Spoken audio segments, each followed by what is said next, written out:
Halo, berjumpa lagi dengan saya Suwondo. Pada kesempatan kali ini, saya akan membawakan presentasi pada mata kuliah Akuntansi Keuangan Angkatan 2 dengan topik pembentukan, operasi, dan perubahan keanggotaan. Nah, latar belakang dari materi ini yaitu terkait masalah sinergi dan pembagian risiko. Nah, persekutuan itu memungkinkan kolaborasi antar individu dengan keahlian beragam, menciptakan sinergi yang lebih kuat daripada usaha individu.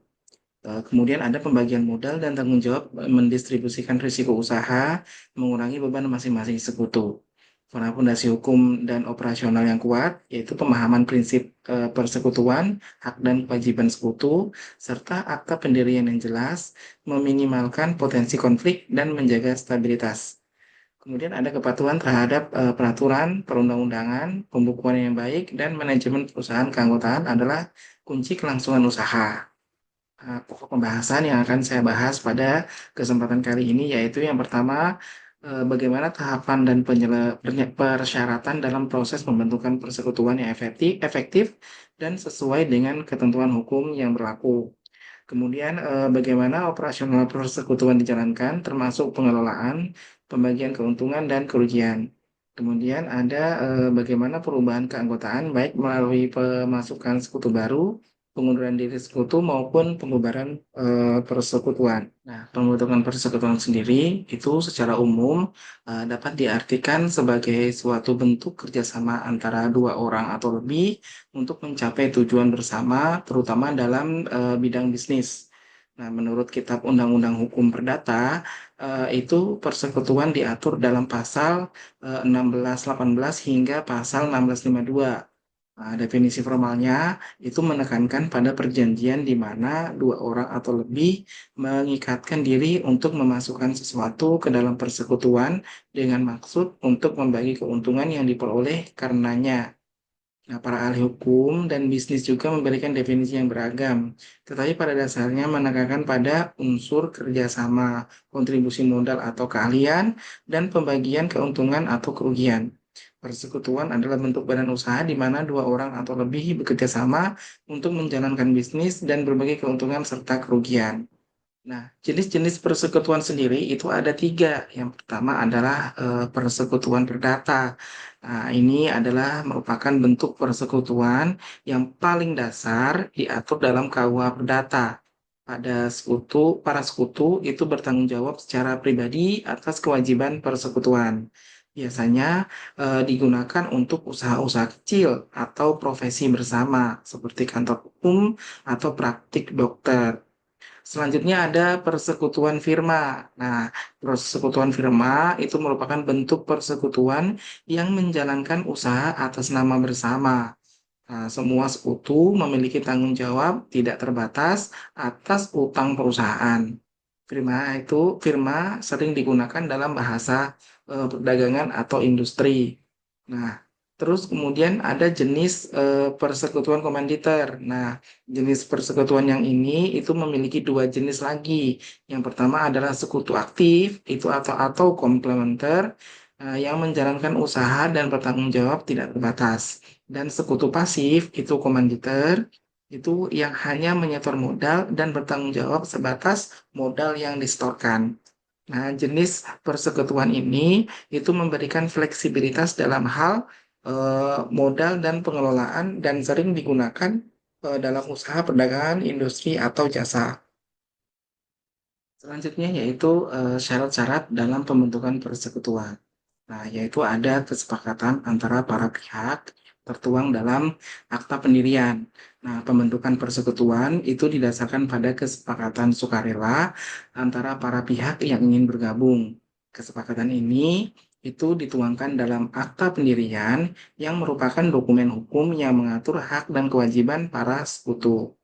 Akta pendirian sendiri itu idealnya dibuat di hadapan notaris agar memiliki kekuatan hukum yang tetap. Kemudian pada kontribusi modal, itu setiap sekutu wajib memberikan kontribusi modal, baik berupa uang, barang, atau keahlian sesuai dengan kesepakatan. Nah, kontribusi modal ini itu menjadi dasar bagi pembagian keuntungan dan kerugian. Kemudian pada pembagian keuntungan dan kerugian, itu persekutuan didirikan dengan tujuan untuk memperoleh keuntungan yang kemudian akan dibagi di antara para sekutu sesuai dengan kesepakatan. Begitu juga dengan kerugian. Pembagian kerugian juga harus disepakati oleh semua sekutu. Pada akta pendirian persekutuan itu akta pendirian itu merupakan dokumen krusial yang mendasari eksistensi dan operasional sebuah persekutuan. Layaknya sebuah konstitusi dalam negara, akta pendirian itu berfungsi sebagai pedoman yang mengatur hubungan antar sekutu dan tata kelola persekutuan itu sendiri. Nah, isi akta pendirian itu meliputi nama persekutuan, ada tujuan usaha persekutuan, ada modal yang disetor masing-masing sekutu, ada hak dan kewajiban para sekutu, ada tata cara pembagian keuntungan dan kerugian, ada prosedur pengambilan keputusan, ada jangka waktu persekutuan, ada aturan mengenai pembubaran persekutuan. Sementara untuk proses pembuatan akta pendirian, itu yang pertama menyusun draft akta pendirian secara bersama-sama yang mencakup semua poin penting sesuai isi akta pendirian. Selanjutnya, draft akta pendirian itu kemudian diajukan ke notaris untuk diperiksa dan disahkan. Selanjutnya, setelah disahkan oleh notaris, akta pendirian itu menjadi dokumen hukum yang sah dan mengikat bagi para sekutu. Akta ini juga tentunya menjadi bukti resmi tentang keberadaan persekutuan. Nah, untuk beberapa bentuk persekutuan seperti firma dan CV itu diperlukan proses pendaftaran kepada instansi terkait seperti Kementerian Hukum dan HAM untuk mendapatkan pengakuan resmi sebagai badan usaha yang legal. Beralih pada operasi persekutuan.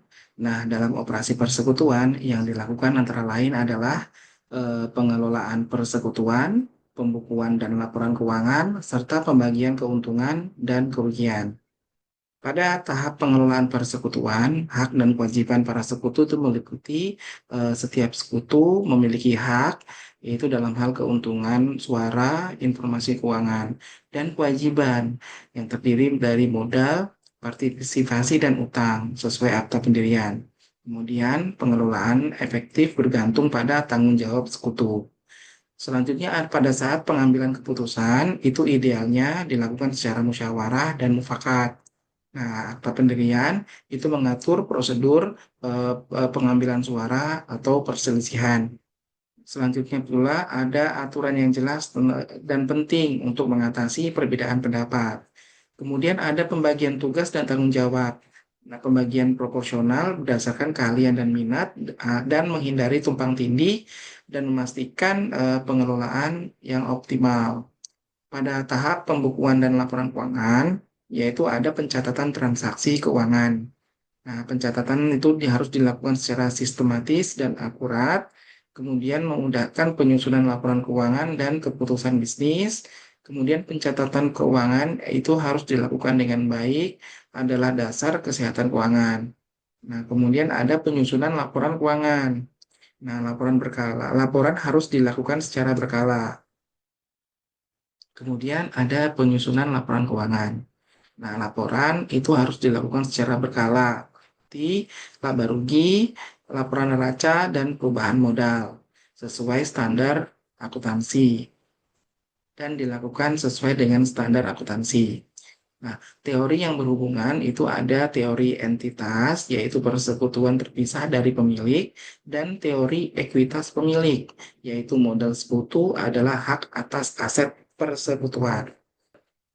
Pada tahap pembagian keuntungan dan kerugian, itu pembagian keuntungannya itu berdasarkan modal, jasa, atau kombinasi. Disepakati dalam akta pendirian dan dilakukan secara adil dan transparan. Kemudian pada saat pembagian kerugian itu ditanggung sesuai kesepakatan dalam akta pendirian dan kerjasama diperlukan dalam menanggulangi kerugian.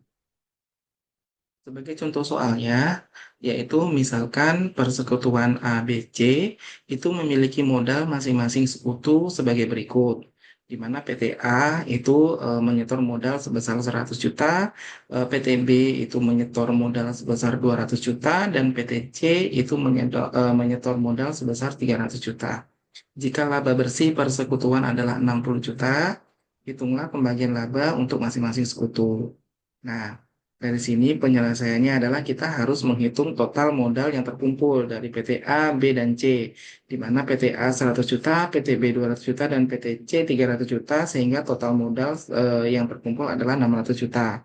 Diketahui adalah laba bersih sebesar 60 juta, maka untuk menghitung pembagian laba harus dihitung berapa jumlah porsi dari setiap sekutu. Nah, PTA sendiri itu menyetor sebesar 100 juta, sementara modal 600 juta, maka porsi PTA adalah 100 per 600 dikalikan dengan total laba itu 60 juta, itu maka PTA itu memperoleh laba sebesar 10 juta. Berikut juga dengan PTB, di mana PTB menyetor 200 juta dibagi dengan 600 juta, itu dikalikan dengan 60 juta, itu PTB mendapatkan laba sebesar 20 juta.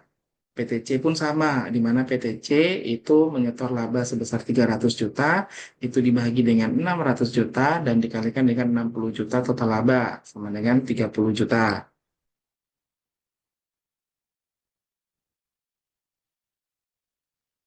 Nah, terkait masalah perubahan keanggotaan persekutuan, persekutuan itu sebagai entitas bisnis yang dibangun atas dasar kepercayaan dan kesepakatan antar individu, itu dapat mengalami perubahan dalam komposisi keanggotaannya. Nah, dinamika ini merupakan bagian alami dari siklus hidup persekutuan yang dipicu oleh berbagai faktor, baik internal maupun eksternal.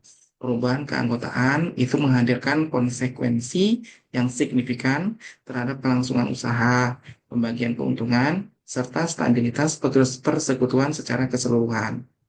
Nah, pada saat pemasukan sekutu baru, itu anggota baru itu perlu persetujuan semua anggota dan setor modal sesuai dengan yang disepakati. Kemudian akta diubah sesuai dengan hukum, kemudian modal naik, pembagian laba disesuaikan. Selanjutnya ada pengunduran diri sekutu atau keluar dari persekutuan. Nah, prosedur itu harus sesuai dengan akta dengan pemberitahuan secara tertulis. Modal dinilai, akta diubah, kemudian anggota keluar, terima modal dan laba sesuai hak. Kemudian pada saat pembubaran persekutuan, yaitu terjadi karena waktu habis, kesepakatan, atau putusan hukum. Nah, likuidasi aset dijual, itu utang dibayar dan sisanya dibagi. Nah, sebagai contoh soalnya, misalnya persekutuan XY itu memiliki modal sekutu X dengan 150 juta dan Y 250 juta. Sekutu Z masuk dengan menyetor modal 200 juta. Hitunglah modal masing-masing sekutu setelah pemasukan Z.